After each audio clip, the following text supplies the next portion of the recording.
On this episode of the Best of Bias Podcast. You know what time it is. It's time for a new episode. It's Friday. We got a lot of stuff for you. Not too long of an episode this time. I know last episode was a little jam-packed with guests and a lot of topics, but we kind of sporadic. It's a little slow now in topic-wise since the NBA is over. A little MLB to talk about. Some sports, some pop culture, mostly pop culture and cinema corner of this podcast. Some TV shows review. We can go ahead and review in Secret Invasion Ep.2. American Gladiators, the documentary came out. Talk to you guys a little bit about that. Warrior is back on Max. Got a lot of shows to talk about. And some pop culture again. It's not too long of an episode. We're going to throw a lot of stuff at you. It's the Best of Bias Podcast, and enjoy. Where that theme song at? Yeah. It's the best of bias. You need the earful, you should try us. From pop culture to the movies to unite us. It's the best of bias. The best of bias. It's the best of bias. You are now listening to the Best of Bias Podcast with Lydell Dinero and Hugo Twilight.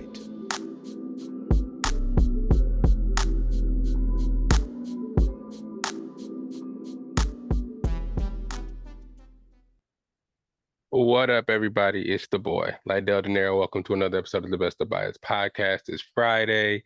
Everybody is alive. Thank the Lord for us taking another breath today. Thank you for clicking on this podcast because we missed you last week. Long episode. Hope you guys enjoyed it. Season 2 just started. It's the second episode of season 2, but officially we are at episode 167. Welcome. If you're new to the podcast, you know what we do here. We bring the bias to the table. Whatever you guys want to talk about, whatever we want to talk about, we kind of just bring it to the table. A little bit of everything to meet everybody's bias. Anyways, we here to talk about some stuff, and I'm glad you guys are here today. I know the week has been long. I know, everybody got stuff going on right now, especially with the summertime just hitting. So I'm just making sure everybody's here, check on your mental health, make sure you're good. You guys want to listen to some topics, some new stuff in pop culture you may have missed. You made it to the right place. And let me stop lollygagging because you guys know what you're here for. Sports-wise, we don't really have much right now. MLB, I could talk about the Braves, you know what I'm saying, having the best record in majors right now. Acuna playing crazy at an MVP level. We already know what it is. Leading the NL East right now and the National League, to be honest. We're up there doing our thing. I guess we're technically above Tampa Bay over there in the AL from some point standings, but yeah, we're playing good ball right now. I'm gonna talk probably more about baseball when we get to the playoff wise. We got a little bit more to go. Baseball changes so fast. You never know what's gonna happen right now. Shohei Ohtani and Ronald Acuna, Matt Olson, we out here, trying to get the home run title right now. But Shohei Ohtani out there striking everybody else out for the Angels, who's actually making a run right now as well. It's really interesting to see. Baseball is in full swing.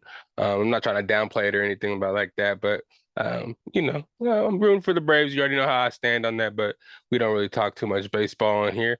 But as the playoffs get ramped up, and sometimes try to get my boy Matt out here, our resident Dodgers fan, to see if we can talk some baseball. And I got a couple of Giants fans, fans too.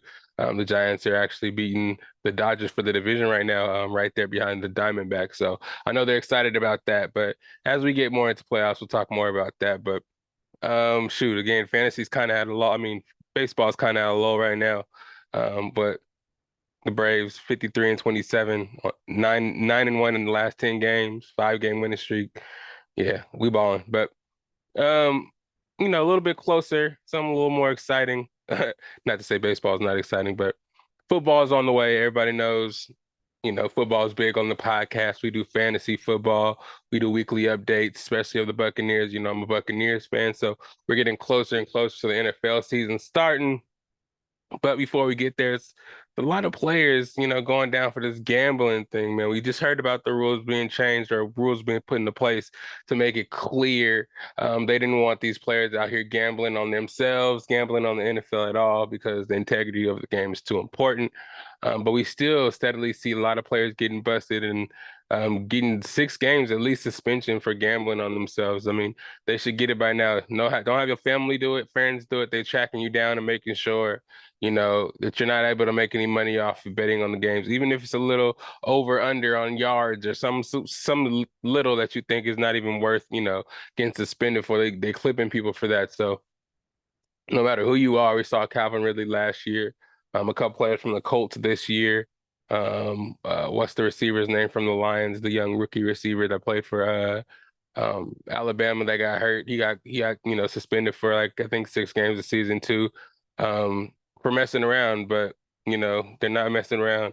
Commissioners out there looking for those players, and they're gonna punish them justifiably because even if you're not necessarily betting on your team or yourself, the integrity of the shield is more important than any one player, and they're gonna make an example out of you no matter who you are, kind of. But it's just multiple. It's a lot. Adam Schefter's been reporting on one like every day now, like groups of 5, 2, 3, 4 people. It's just getting kind of crazy. But more so, NFL should be about fantasy right now. Not betting on yourselves. You know what I'm saying? Right now, fantasy about to get in full swing. We got 2 months until fantasy football started. And you know how I do it on the Best of Bias. We have the Best of Bias Fantasy Football League Invitational, 2023, going on 24. It's about to be lit. The boys are back in town. Last year, every week I updated you guys on what happened in fantasy and, talk a little bit about the guys and try to get some of them on the podcast to talk about their weekly successes and stuff like that. I think we're trying to get back into that, man. This season, we're really going to try to do it. We're up in the ante. I know last year we only did the $50 for the buy-in, but this year we're trying to do 100. I know some of y'all out there, yeah, we be putting big money all the time on this fantasy stuff. Y'all doing little money, but $100, man, everybody ain't got $100 right now. People, everybody ain't got no jobs all the time. So, you never know what everybody's going through. So you want to do something kind of moderately up there just so everybody can participate and feel comfortable about putting that money up because they know they're gonna lose it anyways. But shout out to everybody. We are in full swing. Trophies, last place trophies, first place trophies, live draft party. We're trying to get that on Instagram as well, just to kind of show everybody what's going on. So I want everybody to be at the crib, at the headquarters, have a Best of Bias, make it a podcast, make it an event for everybody to actually see how it goes down. Because I get down with the drafting, man, the team building, the lead up to it, the mock draft. I'm about to get into full swing with that. So fantasy football is on the way. I'm hoping this year with the new additions that everybody is a little more interactive. Last year, everybody was interactive for sure. And they're always interactive. It's just that I want to get everything set. Last year, we tried to get a party going and not many people were able to make it. This year, we got everything set up in advance. Cam's Catering's in the building. I don't know if he's going to be cooking for it or not. We can discuss that later. But if you know Cam's Catering, Kev and gang out there cooking delicious foods, hopefully he can make it and maybe cook up something on the grill. Maybe he'll bring something and we can get something popping. But for sure, we're going to have some fun. And try to do it big, man. I hope you guys are interested in that. I know everybody out there be putting money on fantasy football and may need some tips and advice for it. I mean, from a betting sense, you know what I'm saying? I'm not always the person you want to come to for financial advice in that aspect. But when it comes to this fantasy football stuff, I've won my number of championships. I've won my number of second places. But I feel like player-wise, I'm pretty knowledgeable. You know what I'm saying? Come to the podcast. You might find some good advice on here that you can use to build yourself a squad and come out with some money this year. If you play in PPR, I'm not really into the dynasty stuff yet or the keepers leagues or nothing like that. Just straight up PPR, 12 man, one quarterback, just trying to get out there, do your research, you know what I'm saying? Just get after it, you know what I mean? Fantasy football is my shit, so, you know what I'm saying? Coming soon, we have a couple of months. I think the first week of, football is probably late August, but the real season starts the weekend of the 10th, I believe, 9th or 10th. So we want to draft the weekend, the first weekend of September. I think it's Labor Day weekend, actually.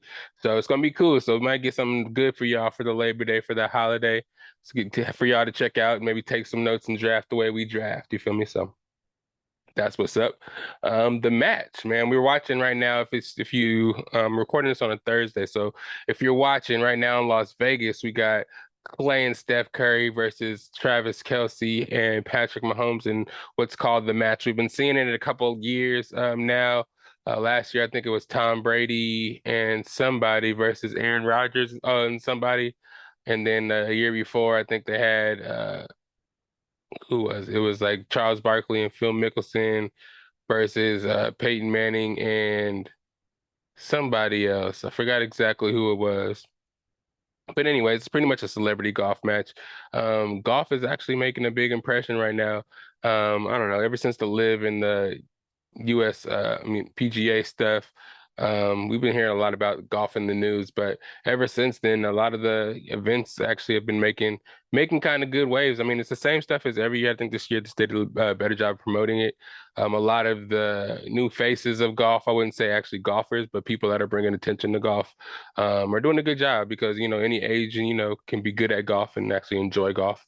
It's a good life lesson kind of sport to learn for the future. And it's good for like networking and things like that. And you can play golf again at any age and enjoy it at any age. A lot of the golf courses are very nice, very scenic, very relaxing, something to casually practice. Golf swings, you can practice, the motions in the house, you can little putting green games, just little things like that. And I think it's kind of cool that it's something no matter when you start, you can kind of get addicted to and try to practice getting good for a long time. And I guess the Steph Curry and Klay Thompson with Patrick Mahomes and Travis Kelce is a good way to get casual golfers to actually enjoy the game because again, I mean, we talked about the U.S. Open a couple of episodes ago, and the enjoyment of that, just seeing like big name golfers that you actually recognize after a while out there competing, and seeing what golf is all about. Though it's not always the most exciting, it's really technical and it's really beautiful to look at it when somebody's really good at golf, the technique and shit like that. It's really cool when you do it really well.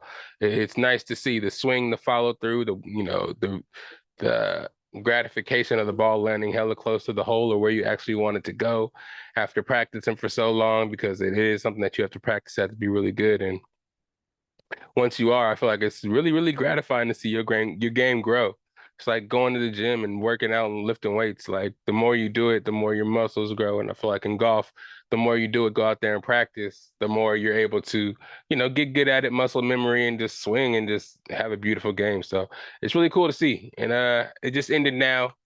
Travis Kelce and Patrick Mahomes actually won, which is actually surprising, knowing that Steph Curry is out here, Mr. Golf Aficionado, doing everything in the Bay for the young kids in golf. You saw DJ Khaled going out and visiting the kids to play golf with them. DJ Khaled's a big proponent of golf now too, trying to bring in the younger generation and get all this stuff on social media to get everybody involved as well and just notice the game and try to get involved with the game. And it's pretty cool. I think it's going to be doing good for the future because everything on Instagram now, I mean, it could be my algorithm since I kind of like see it so much and spend so much time on the post. They show me a lot of stuff and a lot of people, celebrity wise, that you would never think is actually interested in golf. And every retired athlete probably plays golf because it's a sport you actually can go out there and do and participate in after you're done with your actual, super hard contact sport season or career. So it's really cool. So I'm trying to get out there myself and swing some clubs.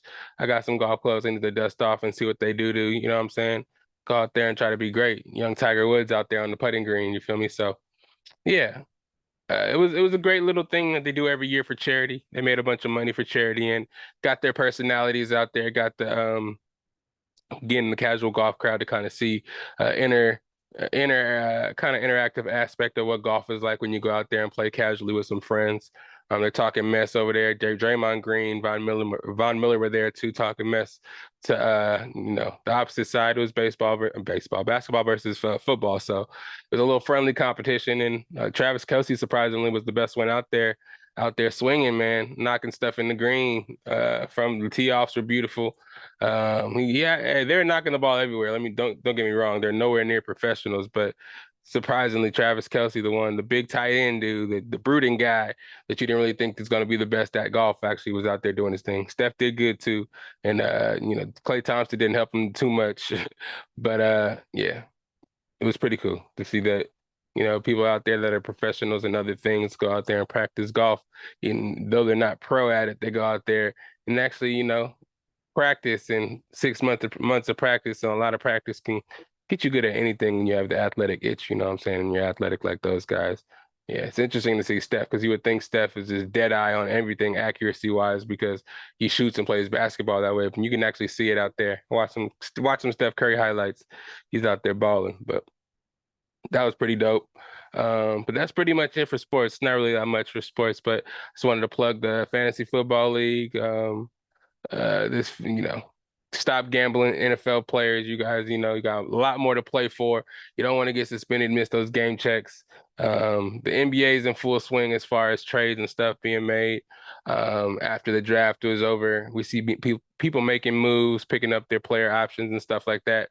But nothing too big has happened so far besides that Bradley Beal trade, Porzingis trade, and these rookies getting acclimated to their new teams, the ones that got drafted early, Wembanyama, Scoot Henderson. But yeah, that's pretty much it right now. And again, baseball's in full swing, but a lot more baseball left, and we'll get into that once playoffs start. But moving into pop culture, we had the BET Awards, I think early this week, Monday or Tuesday, something like that. Very interesting, man. Very, very interesting. I guess I'm in the stage now where I'm starting not to know who all these artists are that go up there and perform. And this year, I feel like it took a big step back from last year. The kind of elegance and stuff of the BET Awards that we were trying to gain back kind of took a step back this year. This one, I don't want to say was hella ghetto, but man, a lot of these new artists right now that aren't really known for their musicality, yeah, they did whatever they could to kind of show out, and it was really, really, really apparent at the BET Awards. I don't know, man. A lot of people had a lot to say on the red carpet. It seemed like a lot of people just were there just to show face, didn't really want to be there, and didn't really care what they said on the red carpet. Bow Wow was out there saying that the music right now is trash. Everybody wants to sound the same. There's no originality. There's no musicality. There's nobody who wants to be different. And you know, he doesn't think that in the next 10 years, any of these artists or the songs that they're putting out are going to be remembered like the artists from the past 10 years, 20 years that we kind of hold in high regard now. When we see them, we're like, those are those legends. We want to see full concerts from those guys, those girls, those women. But people are saying now there's not really those artists out there that are really memorable like that. They just come and go, have one hit wonders, or all sound the same, so they're not really memorable. And I agree to an extent. I feel like now it's just like whatever sounds the most successful, everybody's going to kind of try to gravitate towards that sound. A lot of my favorite artists, man, are trying to do that and appease to the other crowds instead of just making the same music that they always made. Just be original. Each project, make it different in your own way, tell a story, like the big artists do.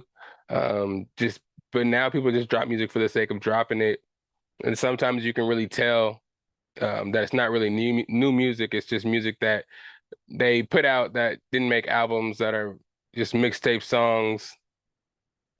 And I don't know, there's a trend now making songs hella short. Just have like a catchy ass hook. Just have a couple of verses, short verses, and then the song go off. I just don't know what's going on really. But the BET Awards, man, it is what it is. I'm personally hoping for it to be our own award show where we can take it seriously and hold it as high in regard as the Grammys and the Billboard Awards. But I mean, I don't know. Seeing this one, I don't think it's actually gonna make it to being that way unless there's some drastic changes. I think there will be. I think it was Tyler Perry that just bought BET. So I think there will be some changes when it comes to the BET Awards and how it's actually ran and focused on nowadays, especially since he's involved. Maybe this is the last year of the previous owner in their setup, but um, they had a 50-year of hip hop tribute, which brought out a lot of stars. But I feel like they did that already, if I'm not mistaken. Didn't they do that at the Billboard or the Grammys or something like that? So I felt like for them to do it at the BET Awards was kind of redundant. A lot of the artists from each section, I don't think they actually had E40 on the Billboard one, I think, or whatever one they did before. I think it was Too Short, and they did a lot of the LA artists, but this one they actually had E40 on there. Um, it was cool. I liked it, but I feel like it was done before, and it kind of took the surprise away from the stuff that was going on. And sometimes it's kind of weird looking into the crowd and looking back and seeing, do these people actually know who these artists are nowadays? Like these people be so young. And I know back in the days, they used to have the OGs in the crowd, and they would get excited when the older people come. They come out here and like perform it, like Cool G rap and shit like that. They are standing up and performing the old school raps. But nowadays, when you look into the crowd and the camera's pandering or panning around, do you think they really know the music? It's like these guys are up here just the OGs are performing and nobody really knows what's going on. You know, you got Nelly or something that comes out and everybody knows Nelly because the generation is old enough to kind of know who Nelly is a little bit, but not not the old Nelly, but it's just interesting, man. Like the double XL now, like a lot of artists on there, I don't know who the hell they are. Um, it's getting crazy. I'm starting to feel like, oh man, now like everybody else was feeling when the stuff was happening. I guess my ear is not to the streets no more like it used to be. And when it comes to these mixtapes and these up and coming artists, it's just people from everywhere just kind of booming. When I'm on Instagram now, I just see a bunch of artists everywhere from this set, from this set, from this area, this area, this area that have thousands and thousands of followers, but didn't really hit mainstream yet. But I guess I got to get with it and do my research because if I'm not doing my research, I'm doing y'all a disservice. You know what I'm saying? Because I'm supposed to be, if y'all ain't up on it, I'm supposed to be up on it so I can help y'all out. But shit, it's moving a little fast for me. The names are getting similar. This music is getting similar.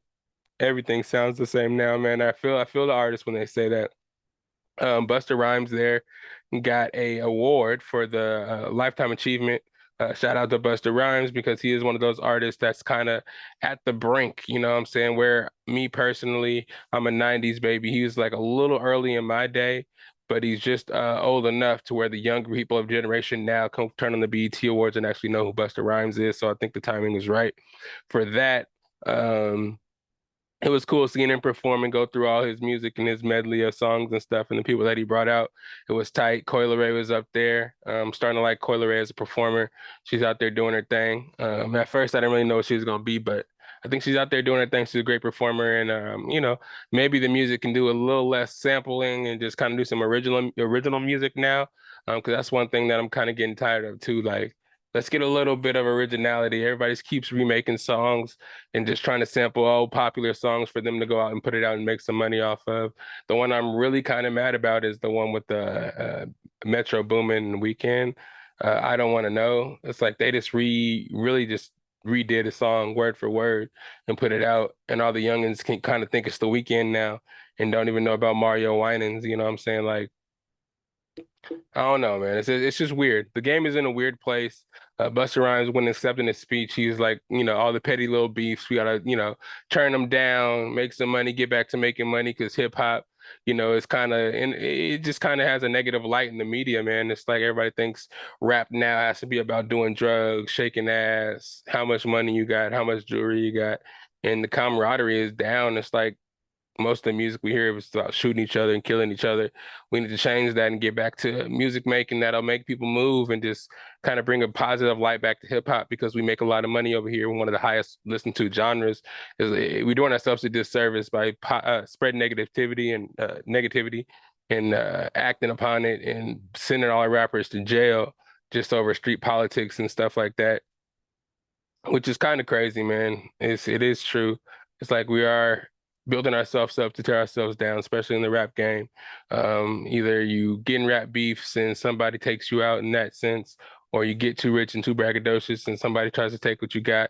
It's just a vicious cycle that you want to see change because rappers and stuff do a real big service to the music industry. They're featured in every type of music.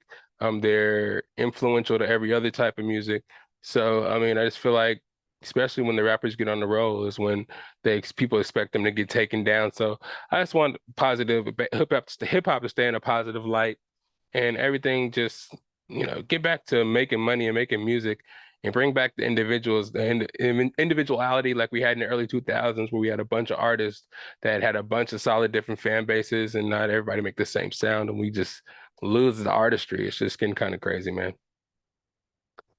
Also there we saw some fights, some big news from the BET Awards. JT and Lil Uzi had a little spat. JT threw herself on that Lil Uzi apparently for talking to Ice Spice or having a little verse about Ice Spice in his performance. which was interesting to see. Everybody was making a big deal about that. Also, Cardi B and Offset, people saying that Cardi B cheated on Offset, which is a big deal, obviously, even though Offset cheated on Cardi B a bunch of times. They're just a couple that everybody looks at as like, a couple that hold to high regards, and everybody loves Cardi B and Offset. And especially for the rumor to be as Cardi B cheated, I think it actually makes it a bigger deal, which is kind of sad though, because he has been doing a couple, he publicly been doing shit wrong to Cardi B as far as cheating goes. But uh yeah, I think it's the wrong time to do it now, have to come out. That's why it's kind of like the BET Awards is kind of messy for those things to actually happen and come out during that time. Also, we saw some good stuff though. We did see Quavo and Offset perform a tribute to Takeoff and come back to do some Migos songs, and we saw them kind of look like they mended fences a little bit and actually were together, and didn't seem fake at all. It looked really good to see, and it's a really good sight because it was seeming to get pretty bad. Quavo didn't really want to have anything to do with Offset, and they're talking shit to each other. And with the passing and Takeoff, I feel like they don't need to be bickering like that. They need to be, holding each other in close regard because they came up together as family basically, and they don't need to lose each other. They already lost one big part of their lives. That union is really special, and I think they should hold that together and still work together to do music because I feel like now, hopefully with not hopefully, but with this Cardi B stuff, Offset needs somebody, and Quavo seemed kind of depressed as well, losing Takeoff. So they need each other right now, and I feel like now is the best time for them to come together and just do it for Takeoff, man. Do it for Takeoff. But the BET Awards to wrap that up was interesting, man. I didn't really, again, it was interesting to me. I didn't really watch for any awards. It's an award show, and I didn't really watch any of the awards. But I know Lotto won best female rapper, and she was really happy about that. Shouts out to her for that. But shouts out to everybody else who won awards. But um, yeah, I wasn't really paying too much attention to it that much. But Young Thug's album, I know I talked about Gunna's album last episode, but Gunna's album or Young Thug, excuse me, album came out like a week after. And it was a lot of controversy behind that as well. Not really controversy, but it was highly anticipated, especially because it got dropped right after Gunna's album came out, and we still don't know exactly what's going on as far as Gunna and Young Thug's relationship. There was a supposed phone call that got leaked about Young Thug reaching out to Lil Durk or Lil Baby or whoever it was supposed to be to, saying that if you want to diss Gunna or retaliate to anything he said on the album, wait till my album comes out. I got a verse for you. You can do it in my album. But his sister said it was AI, and everybody was claiming it was fake because we didn't hear that retaliation on the album. The album was pretty good, in my opinion, but I think it just kind of was like some loose songs that he had that were sitting around, um, that he kind of just put together and put on the album with a bunch of features on it that kind of were used to try to get people to, download and listen to and be really anticipated when he dropped that track list. Me personally, I don't think it was as good as Gunna's album. And if you know me, I really like Young Thug a lot. He's one of my favorite artists as well. But I feel like this album wasn't really, sorry if I keep scratching my nose like about this nappy beard right now. It's just itching my nose and kind of making it itch a little bit. I'm sorry, I didn't shave. I should have shaved, but sorry for the audio listeners. I didn't shave, so I'm looking a little rusty crusty. I'm gonna shave this beard, I promise. I'm gonna shave it this weekend. Next week I'll be clean shaven. But anyways, Young Thug's album again. It seemed like a bunch of loose a bunch of loose tracks that were given to Metro Boomin. It's like clean this up and put it on the album. I'm put it out. Everybody's gonna listen to it, seeing if I respond any ways to Gunna or address the Gunna situation at all. And it had a bunch of good features. It had 2 Drake songs on it, a couple of Travis Scott songs, 21 Savages on there a bunch of times. So the features themselves got people amped up and ready to download the album. And I feel like the fake feuding between them and the insinuation that Young Thug dropped the album to kind of try to compete with Gunna's album directly was going to spike the album's downloads as well, just to see if he said anything on there that was kind of detrimental. But pretty much their albums ended up doing the same numbers first week in the high 80,000s units the first week. And people were kind of saying, though, Young Thug still kind of put out and got almost the same amount of sales or streams, units, sales as him. There's a bunch of features on there. He had 2 Drake features, 2 Travis Scott features. So that was hot, heavy artillery to have on there. And it was produced by Metro Boomin. So for Gunna to have an album that almost sold the same amount of units without high end producers, no features, people were saying that's an excellent feat, especially going against Young Thug's album that had a whole bunch of features and it sold the same.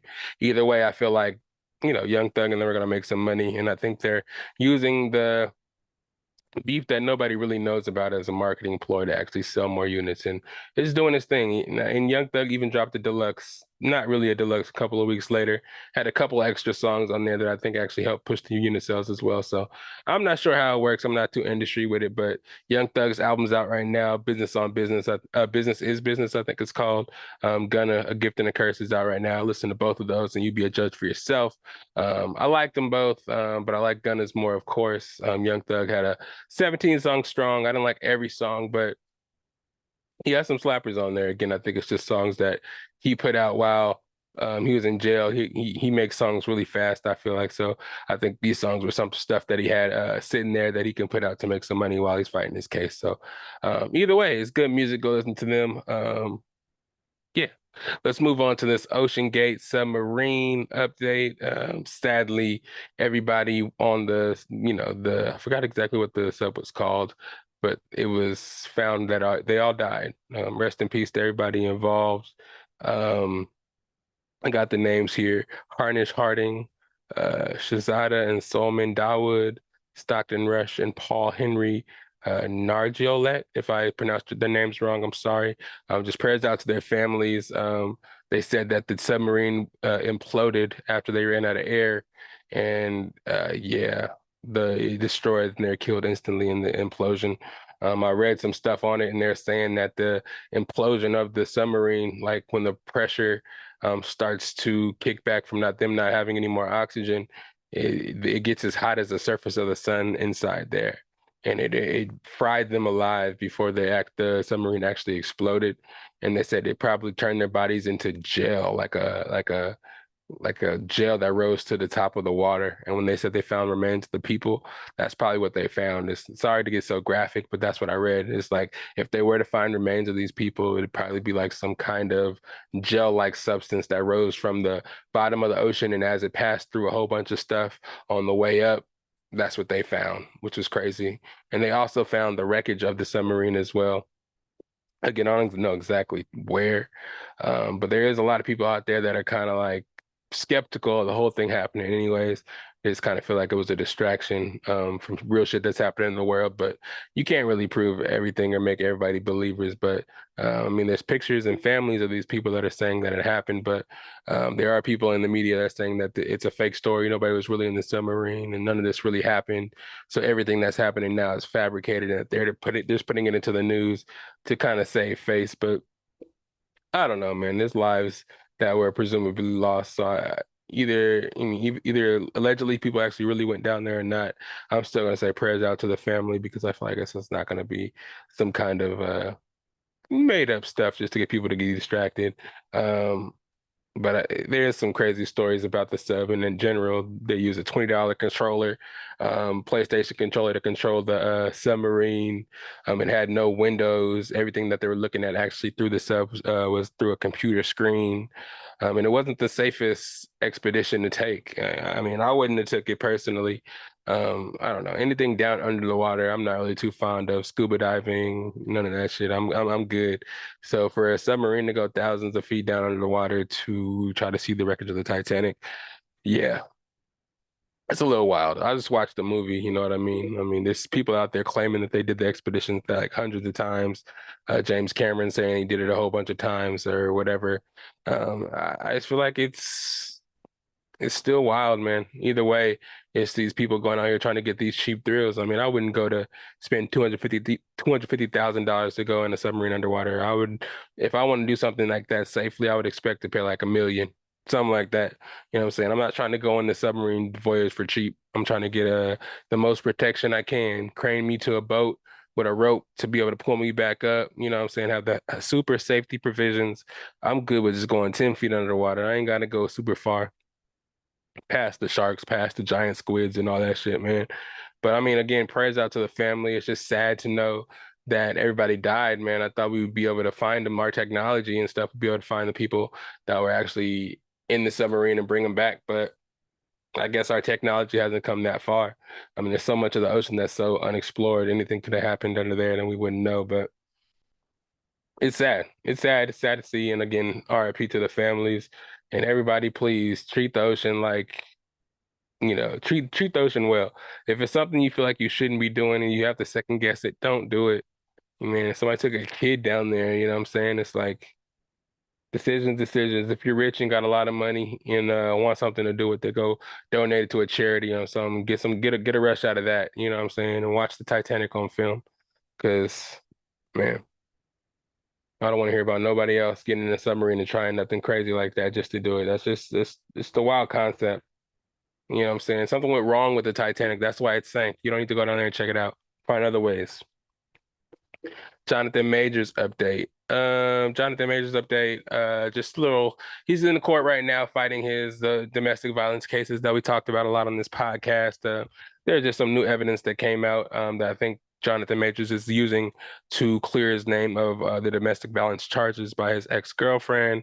Videos have come out of her going to a club using her right hand, the one that was supposedly injured in that day in the car, and going out clubbing and partying and actually going back to his apartment alone and locking herself in and injuring herself after getting drunk and taking sleeping pills after she called the police and was claimed to have not known what happened to her while she was knocked out in the house or how she got injured. So there's a lot of fishy stuff coming up. Jonathan Majors is trying to keep his gig as Kang the Conqueror and has a whole bunch of implications in the future ventures of Marvel, the MCU. So this case, he has a lot riding on this case, and he's brought the big guns out and the big evidence to try to prove that he is innocent. Not only that, and kind of countersue um, the girlfriend for libel at this point, because I mean, and she is lying and taking it to higher ups and trying to get him in trouble.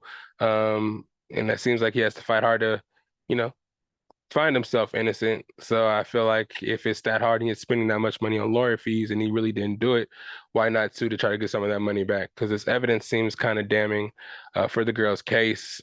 Video of her going clubbing right after the event was supposed to have happened, using the hand that was supposed to be injured, not really injuries being to her neck or anything like that.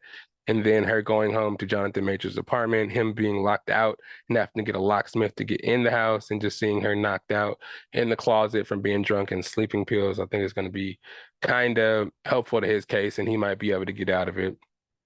Again, I don't know what happened, so I can't really pick a side at this. But at this moment, it seemed like it's making major waves, and it seems like Jonathan Majors possibly can have a chance to get some of these endorsements back and keep that MCU job that we thought was possibly going to be taken away with multiple cases of people coming out against them. But I guess with being proven innocent and MCU behind him and all that evidence behind him and his good lawyer.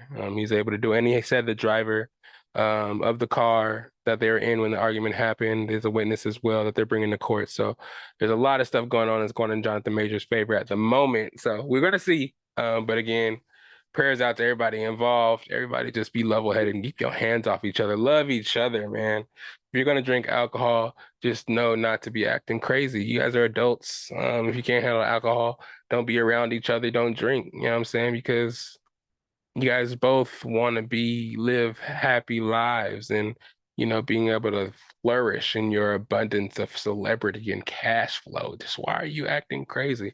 That's why I never understand about these celebrities, man. Why would you mess up your check when people are looking at you and on this level where you just printing money? It's just at this certain point, people just be like, okay, I don't want this money. I don't want this notoriety no more. I'm gonna fuck it up.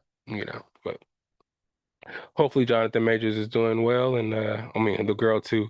I don't want to take sides in this because I don't know who's gonna come out on top, but hopefully both sides can just move on and just hope nobody was too harmed in this situation that it'll last forever. You know what I'm saying? Joy to the world.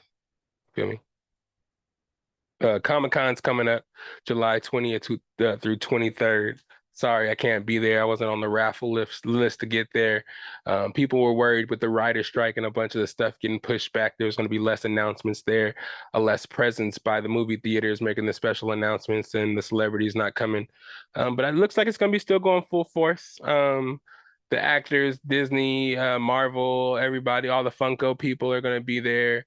I think the event's too big at this point, and it's too hard and too exclusive to get in for people to just kind of cancel or just kind of back out now. I think it's the biggest Comic-Con, I think, in the country. In my opinion, it could be biased because it's here in California. But I just hear the most about it, and I think the most things happen there. Trailers are dropped, panels are there answering hella questions about movies that are coming out. Actors are going to be revealed. People thought the Fantastic Four actors would be revealed now, but with the movie getting pushed back, I think to like 2025, I think they have some time before they necessarily have to make these announcements. So who knows who's actually going to be there, but man, I'm just jealous. I'm jealous of people that are going to be there. I'm going to a con in August. It's a little bit after Comic-Con, but it should be a good time. We are in a weird place again with the writer's strike, especially in the MCU, who's one of the big people that are making announcements there. I think DC is going to be there, DCU. They just recently named their Superman, so I'm pretty sure that DCU is ready to roll out some characters and let people know what's going on with them and James Gunn um, is ready to make some announcements. I don't know who else is going to be there, but I'm sure every big name in Hollywood is going to be there. It's right there next to LA. So why wouldn't they go there and set up? And again, it's one of the biggest Comic Cons in the country. Very exclusive, very lucky for people to go and be there. One second. So it's probably going to be a blast. Again, uh, after this August con, depending on my health and everything, I'm gonna still try to get out there and go to a lot of cons, man. And I'm starting to recognize that there are a lot of cons. There's one, Raleigh, North Carolina, that's gonna have everybody there, voice acting wise.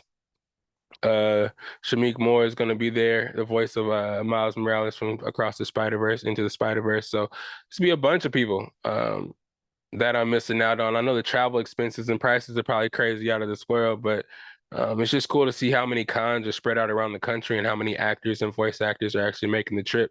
Um, but yeah, collect the con in August. At the end of August, I'm gonna try to be at over there in Long Beach. Um, then they have LA Comic Con in December. Again, the best of bias. We're gonna try to make a presence there and just show our faces, man, and show that we're on scene. We're out here trying to get these autographs on these pops. You see the pops out there. Yeah, I'm just out there trying to be a part of the culture, man. Meet some people, shake some hands, take some pictures. Check out the food trucks. Check out the artists. Grab some art. I got that painting back there with Steve, Speed Racer, racing Mario out there. There's a bunch of different artists, a bunch of people showing their stuff as exhibitors. It's a good time. I encourage everybody to actually try to make a trip out there if you haven't. I know in the past people just have that negative connotation. It's just a bunch of nerds and stuff out there dressing up and just out there just doing stuff. But it's actually pretty cool, especially now with a lot of the nerd culture and the streetwear culture and stuff like that merging. It's like the best of both worlds, and you can really, the nostalgic feel, the Pokemon cards, and everything you used to do growing up just getting with a bunch of people that are actually interested in the same thing in a safe environment that everybody's getting along, not fighting, to just kind of like out there fanboying out on a bunch of shit they grew up with and a bunch of shit that's popular now and a bunch of actors. Um, their favorite actors sitting there talking about their next projects and just signing stuff that you can possibly make money off of in the future. And just, just meeting people, man. Just being a part of the culture the last couple of years has been really cool.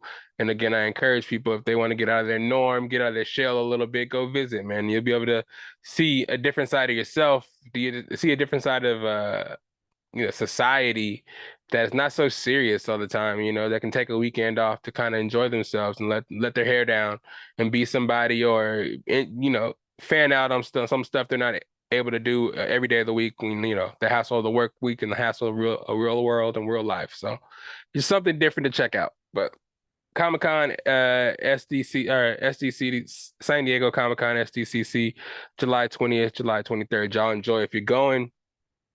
Last pop culture thing here before I get into some cinema corner. Pedro Pascal out as the Mandalorian. So I'm hearing that next season, either Pedro Pascal is not going to be in Mandalorian season 4. I think it's mostly going to take a turn of focusing on Bo-Katan. and her rise to being the leader of the Mandalorian, and how they're gonna kind of unite the two factions. And we saw how it ended in season three. People kind of saw that Mando was kind of taking a back seat. They didn't let him take his helmet off that much in this season, so it was pretty much all voiceover work, and he was already kind of getting phased out. I did kind of see that in the last couple of episodes of the season. Um, so I think we may have seen our last of Pedro Pascal as the Mandalorian. I saw that on Twitter. I saw it actually officially announced. I saw a couple of people talking about it in the media. But it's a shame because I mean he is doing a lot of work. He does voice acting for pretty much everything. Him and Oscar Isaac, I feel like are in every movie now.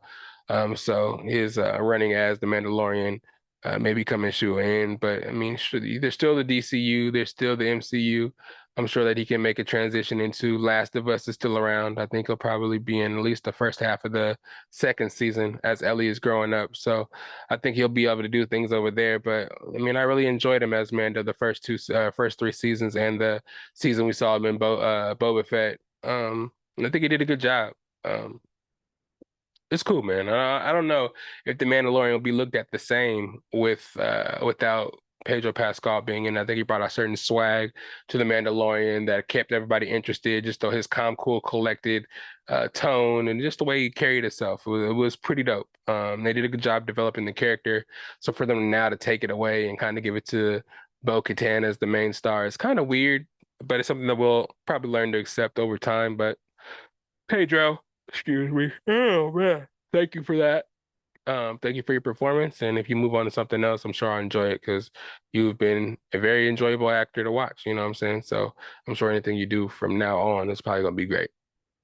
But a little bit of cinema corner.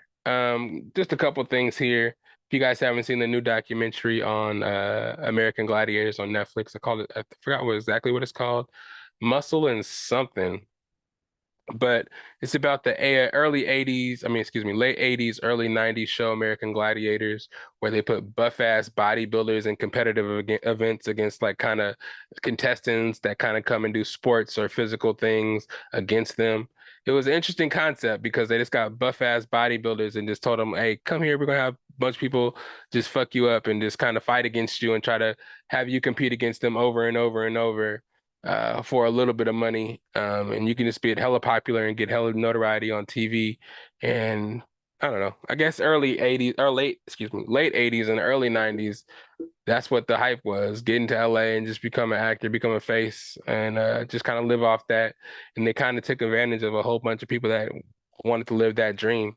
A bunch of people that were either ex-NFL players that didn't make it in the NFL, really big buff bodybuilder girls. They just kind of recruited them onto this show that wasn't really a show. This guy just had an idea, and just kind of made them go out there and just risk their bodies over and over and over just to see if a show would take off the ground. And it was kind of a show, a documentary about their lives and how it was just having to be that guinea pig for this show that people were just using you to make a quick buck. And I mean, I watched the show a lot kind of in my young age as a show that was kind of like an older show. And it was interesting to me because you see like these buff ass gladiator people, just big imposing kind of scary people go against everyday athletes just trying to do stuff against them like football events or shoot tennis balls at them or trying to put a ball, kind of stuff that you would see in the real world, the challenge type of thing. But you would go against a buff ass person that's physically imposing and scary to see, and just seeing if a regular person can go up against them and do it. But how they would record the shows, they would have like 13 contestants go against the same big ass person over and over and over and film the events over and over and over. So these big ass people were just getting fucked up and they didn't really have any health care. They was getting paid like $5,000 a week just to get beat up on by people. And they were taking hella steroids and doing hella drugs and having hella sex with people. And they just kind of documented their lives and how they actually had to live in that time. But American Gladiators got hella popular over time. It started off as a makeshift show that people didn't really know what they were doing. But then, the more that they got involved and the more that people took notice of the show, and it was kind of similar to wrestling because you would have people out there, and it wasn't scripted or anything like that. You would have people out there really trying to compete against these buff people and giving it their all, and really out there getting hurt. and injuring themselves. So they had to make this show kind of elevated to make it more safe for the people that are coming to challenge the gladiators and the gladiators themselves, because the gladiators were, yeah, they're going through it. Their lives were pretty bad, man. They would all just kind of like come, take steroids and just have sex with each other and just kind of live off the notoriety and the pleasure of being a guinea pig on this show. And it's really cool. A 5-part series. You got to meet all the gladiators themselves because it kind of started about the gladiators, the buff people that they put on the show. They wanted you to get to know these people and these characters and can see if a regular person from whatever town they were in, or when they went on tour or whatever town they're in, but whenever somebody came to the Universal Studios and tried to compete against them, they wanted to see if those regular people can beat these gods that people looked up to so much. And it kind of fucked with people. I mean, keeping up the persona of being big and tough and not actually being that tough and just being for show, and people actually coming out there and trying to embarrass you, or just people taking steroids and having roid rage breakdowns in the midst of the competition. It was kind of crazy to see, man. Because back in the early 80s, I keep saying early 80s, late 80s, early 90s, all that shit was really prominent in the sports, wrestling, baseball, um, and it was just kind of something that was going around. If you wanted to keep that big masculine physique, just take them steroids. And they would say people regularly see steroid needles in the locker rooms of the American Gladiators. They were shooting up out there trying to stay buff to be able to do what they do. And it's an interesting watch, man. Go ahead and check it out. Um, yes, Netflix. It came out on like Wednesday, I want to say. It did come out Wednesday. And I just kind of binge watched it and checked it out because it was interesting, man. Like all these people are kind of older now, and you get to see how they turned out after being hella buff in the past and taking steroids for hella long. It's really cool just to hear recalls of their stories of when they're on tour, going town to town, just picking up groupies and stuff, and how their lives were for a certain period of time. But when it came down to it, the show is just like canceled, and none of the people really got any notice. They just fired everybody and just moved on. It just went to show how those gladiators just kind of were pieces to these kind of upper industry TV people that were using them to make a whole bunch of money, but not trying to pay the people that they're putting their bodies on the line, going out here tearing ligaments and having to go out there and really fight and compete with people day after day, and for nothing, for pennies on the dollar. Yeah, we saw toys and stuff come out of them and them getting no money for the toys. It was pretty bad. So I don't want to give everything away, even though I gave a lot of it away. But a little spoiler alert right there. We'll go check it out. American Gladiators. Again, the show called The Warriors. The Warriors. It's called Warrior. If you guys didn't check that out back in the day, I think I did shout it out in the pod. It's kind of like a show about early San Francisco when it was a high Chinese population that was moving into San Francisco, but they're beefing with the white people there because they're treated like nothing and just kind of used for cheap labor. It kind of reflects on a story based on when Bruce Lee made it over to San Francisco, really loosely based on this, but they have a Bruce Lee type character. And there's a bunch of gangs in the part of San Francisco, or a couple of gangs, prominent gangs that live in San Francisco where the Chinatown is and where the Chinese live. And it's like internal strife between them and trying to live amongst the white people that don't want them there. And just they're competing for work. And it's kind of a Peaky Blinders feel, but it's a bunch of kung fu in it. If you like kung fu, it's a show for you. It's really tight, and it just came back. Season 3 dropped 3 episodes. So if you didn't check out season 1 and 2, go check that out, binge that, and watch season 1, episode 1, 2, and 3 of the new season. It's pretty good, man. I really do recommend it. A good amount of drama, a good amount of kung fu, good amount of gore. It's on Max. So check it out and let me know how you like it. Moving on, last review here. Getting through the podcast, you know what I'm saying, a little swiftly, but hope you guys is enjoying. Shoot, no guests today, so I'm not gonna make it super duper long or anything like that. But Secret Invasion episode 2 came out. Spoiler alert again. I'm still not really know how I feel about the show so far, but this one kind of gave me a little more of an aspect of what it's gonna be about. Real high spy espionage feels. Gave me a good sense of what the stakes in the show.